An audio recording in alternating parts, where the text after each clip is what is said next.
Hello again, and thank you for coming back. Today we have the subject of apologizing. There are 4 questions on this card.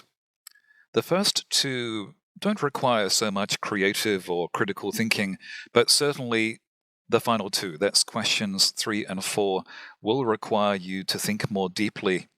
Let's go through them one by one. Question 1, what do you usually apologize about? I can hear you thinking. At least I hope you are thinking. What do you usually apologize about?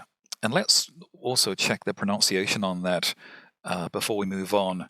Usually, apologize, about. So we have those sounds there in English, usually, and then it's usually.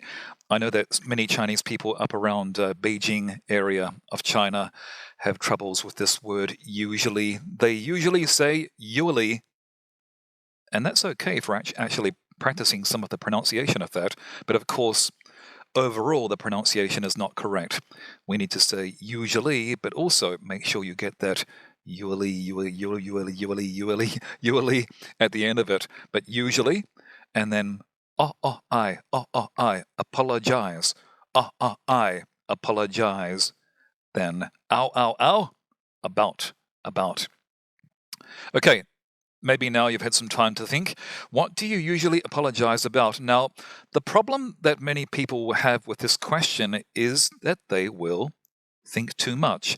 Some IELTS questions almost seem to be designed for you to think too much about.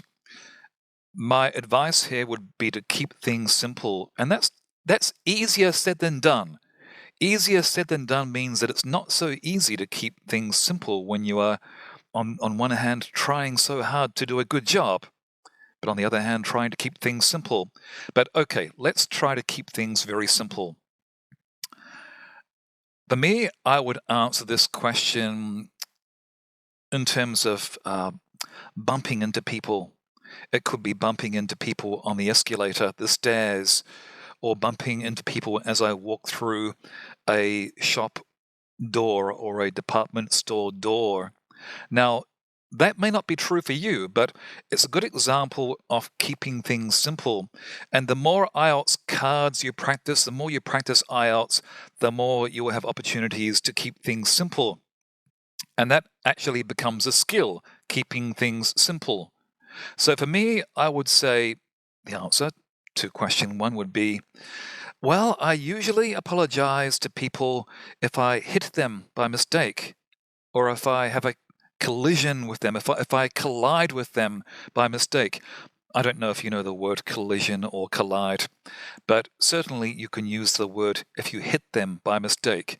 It doesn't mean that you are hitting somebody like punching them in the face, something violent. It just means walking past and your arm hits their arm, your shoulder hits their shoulder, and so on. So to make this answer longer, I would talk about location. So let's talk about location. It could be outside a shop, on an escalator, like I said, or even anywhere. Let's think of some other locations. Doing some sport, doing some light sport, doing some mountain climbing. Okay, maybe I'm going too far. Let's keep things simple. Going through doors. Okay, let's make a longer answer. I usually apologize if I hit people by mistake. That could be at the shop or going through some doors or some entrance. Bang, it's finished. That's as long as you need to speak on that subject. Now, question 2. A little bit abstract, but it's not too difficult. Nowadays, do people apologize enough? Well, I'd have to say no. I don't want to be kind of, these types of people that always think that the world is falling apart and people are becoming very bad, blah, blah, blah, blah, blah. But I would have to say no. I mean, I can remember when I was living many years ago, well, okay, before 2013, in Taipei, Taiwan,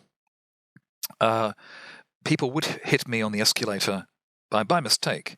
They would hit me as I'm getting into the metro, the subway train. and they would not say sorry. It's just, Now, part of that could have been because they turned around and they didn't know whether to say, "对不起" or something like that in Chinese, or sorry in English. They may have just been shocked. I can say that, generally speaking, people from Taiwan are very polite, but still it would have been nice to sometimes got some more sorries as they hit me, going up the escalators or going through the metro subway doors when I was living in Taiwan. So how do we make an answer with that in the negative?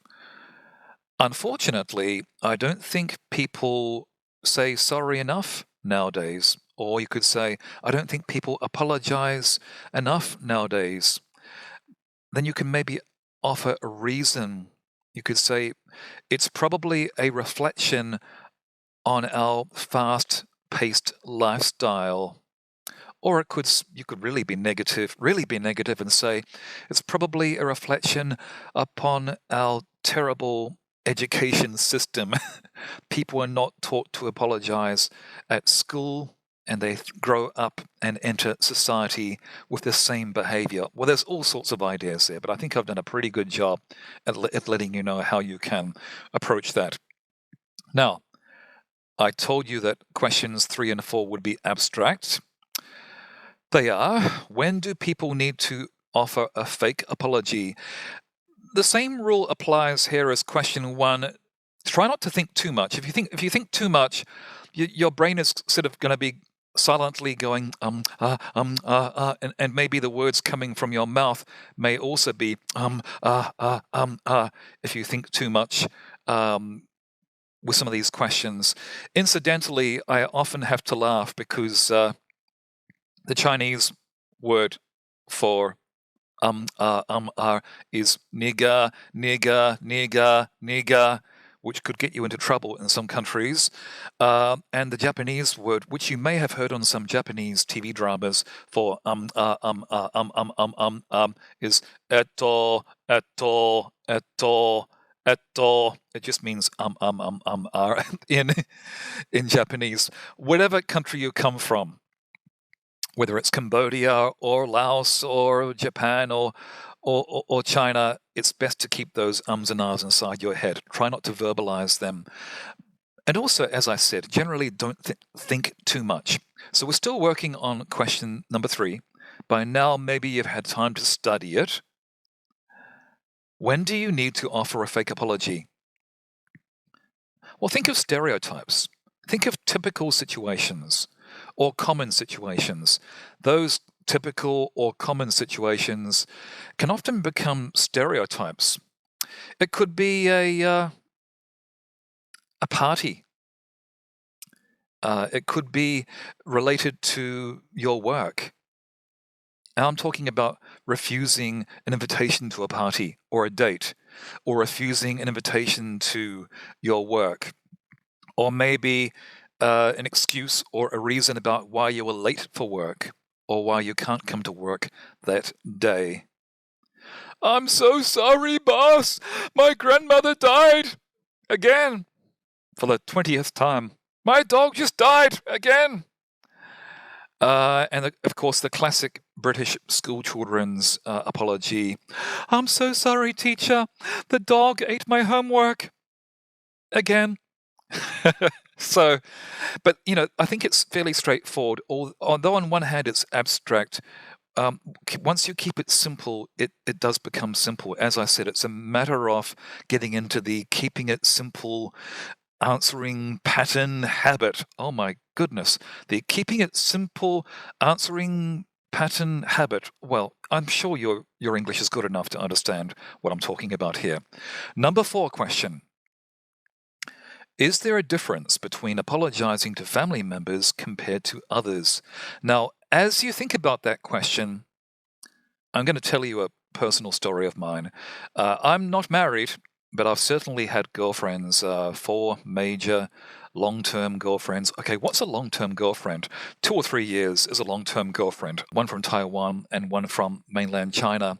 And the very interesting thing about Chinese culture, hence Chinese girlfriends, is that if they are close to you, if they are kind of in a family mode with you, they don't feel the need to apologize, nor do they feel the need to say thank you. Now, this can cause all sorts of cultural problems with Eastern and Western romantic relationships, or maybe even Eastern and Western business relationships, because it doesn't matter how long we have known somebody, we always expect somebody to say thank you for something that was given or a job well done. But I can certainly remember giving some nice gifts, like some new earphones or something, to one or two of my Chinese girlfriends, and it's like, oh, yeah, and they're taken away and there's no thank you or anything. But again, we're talking about cultural differences here, and there are other ways that Chinese people express thank you and also sorry as well. And that's the topic here: apologizing, saying sorry. So, is there a difference between apologizing to family members compared to others?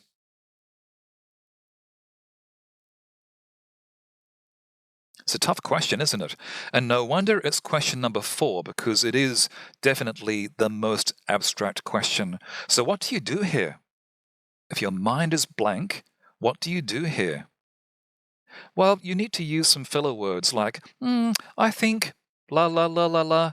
Well, maybe, la la la la la. Perhaps, And indeed, as part of my IELTS training courses, I have a whole class on how to use filler words. Let's try and use some of these right now. Well, I think that there is a difference between the way that family members apologize compared to others, especially strangers. Family members may make light of the subject because they are very familiar with you. They may make light of the subject, which means that it may become not such a serious, ongoing matter. Whereas with strangers, the communication should be short and more direct. I think I got through it. I think I got through it well enough. I could tackle that a few more times, maybe 2 or 3 other variations on that answer, but I don't have time in this video to give you other variations. But hopefully you get some idea about things that you can do with very abstract questions, and the necessity for filler words like, well, maybe, perhaps, sort of, when I think about this question, I feel that, la la la la la. Okay, that is your class for today.